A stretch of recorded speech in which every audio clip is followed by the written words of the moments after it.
All right, so now we're going to go into, we're going to cover a few things actually. So taxes are very easy for dropshipping. Prior to setting any of this up, you don't actually have to pay any sales tax because you don't have a nexus here in the US. So you don't have to charge sales tax, so that knocks that out very, very quickly. Payments. Now this is going to be a little bit more technical. You can use Shopify payments, which is powered by a company named Stripe. And that's going to be probably what you're going to go with. And you're going to have to use click complete account setup and just fill in your details here. It's just like what you did when you went in before. Essentially, you are going to be a sole proprietor for this business, so you'll fulfill that in that regard.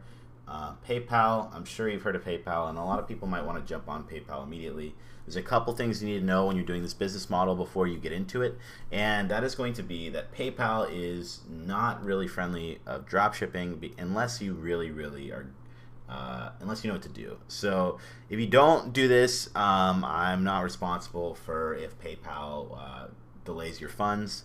But if you want to keep things running smoothly, I would highly recommend an application to automatically refer and upload tracking info. So the way PayPal works is when you make an order on Shopify, PayPal will actually be like, okay, yo, you need to go on our platform and fulfill the order separately. So PayPal is like not ideal for scaling, and I think that in all honesty I'd recommend and advise against PayPal, but a lot of people want to use PayPal, so I wouldn't put that past you, and if you want to do that, go ahead, and I'm going to give you my advice. So if you want to go with PayPal, a lot of customers like it, they're familiar with it, but with a dropshipping business model, the long shipping times, PayPal is going to get on your case eventually. So just being very transparent here, I'm not going to tell you that it's totally the way to go, but if you do want to use it, I would highly suggest that you use some sort of auto tracking thing. So what happens is that when you upload tracking info, which I'll show you how to do automatically, you can go with this other app, and you actually need this if you want to save time. You can do this manually, but like I said, it's a pain in the butt. There's no easy way to upload it to PayPal.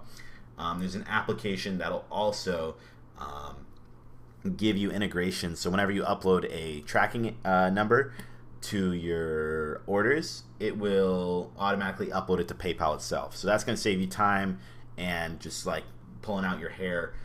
And I will go ahead and link that down below if you'd like to. Like I said, this will probably be a referral link, but I'm going to be completely honest with you. I'd advise against PayPal. I've had bad experiences with it, but I will still show you the way to go. Amazon Pay is good. I've heard good things, but I'd consolidate my purchases into one thing. Stripe is pretty damn good.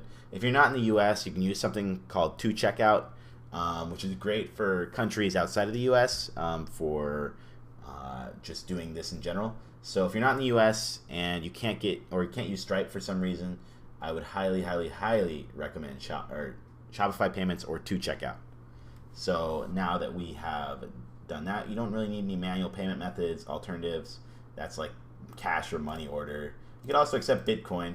I've never ran a store on that, but I mean, it's up to you. You can do whatever you want. I won't teach you that because I have no experience with it. So that being said, that is going to cover payment processor.